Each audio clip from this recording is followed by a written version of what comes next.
I don't like it. I watched this game last night while watching the football game. I don't like the whining afterwards.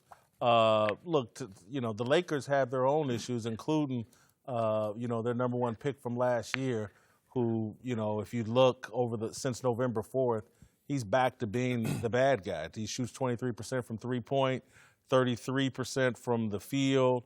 The last 18 games, Lonzo Ball's been a bigger problem than how you defend James Harden. Because, look, they blow the whistle the same at both ends.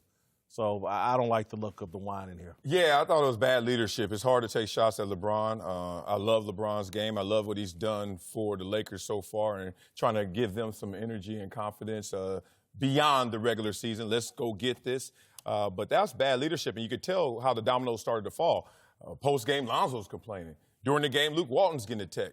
Kuzma's getting a tech. And they're all just sitting there saying, hey, if our leader is going to go there and complain and not know what he's getting himself into, this is James Harden, second most free throw attempts in the game. You know what's coming. Every time you're around him, you breathe, foul, 2 shots. That's how it goes. So for LeBron to do that, I think it kind of takes some of the seriousness and some of the grit that this young team needs to learn from its leader. Yeah, and one thing we got to say, LeBron can't do no more than what he's doing. He had a great game last night, still, but at the end of the day, you can't come out and make those excuses, and you can't, in the middle of the game, guard like that, being the so-called best player in the game. Now, one thing LeBron does, he does everything great. He makes this team great. But what he don't do, he don't give them toughness.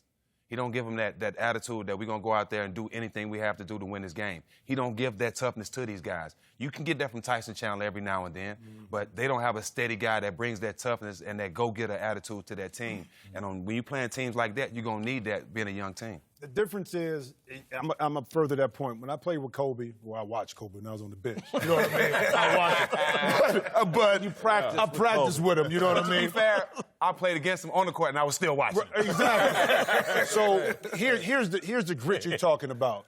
We're playing the Nets, and Vince Carter is playing. Kobe before the game was like, I'm shutting him down. I'm going at him from the beginning of the game. Not just offensively. I'm talking about defensively. So everybody else around it, once they saw him get up into Vince, it was just like, oh, no, I can't let my guy beat him. Now, LeBron, as great as he is, can't complain because he gets those same calls. Yes. So it's hard for you to complain about James Harden getting those calls when you get him as well. Right. So as a leader, you have to tell your guys, listen, man, this is how it's going to be tonight. Yeah. They're going to call everything close. So if he drives, guess what? Funnel the ball, make him give it up to somebody else. Somebody got to beat it because we can't stay in front of him right now. Right. Make somebody else beat it. And that's the leadership I think you're talking about, Jack. Yeah, and, to defensive purpose, if you see last night, James was driving to the cup every time. When LeBron got the ball, everybody sunk in. They didn't give him no lane. At all. But how you can't go out the best player in the league, the best scorer in the league, and you give him the lane the whole game? You can't win like that. That's losing defense. But you know what? At this point in LeBron's career, I don't think on every possession he's going to be able to beat you off the dribble like James Harden. Right. I think LeBron's game now is made for the playoffs. 7-game series. Game slow down. Game slow down. You have rest in between. For him to try to do with James Harden, he can't do it at this point in his career. James right now gets it, pity-pat, I'm going every time. LeBron got to pick and choose his spot. Well, let's don't also forget that LeBron James doesn't want to go to the free throw line as often as James Harden because he's not as effective does that at make the free any throw sense? line. You're talking about the best player in the world don't want to go to the free throw line? That's crazy. That's not his strength. The free throw line is not the fact that you saying that is crazy. We talking about one of the best players ever that don't want to go to the free throw line. Jack, how many times when a technical foul happened, you want to run to the free throw line? You run into the free throw line, right? I'm adding that point. I need that point. Yeah, right? Yes. You never ran from the free throw line. And I think that's one of the things that teams will look at, too, later on as we get into late in the season, but especially the playoffs with this particular Laker team.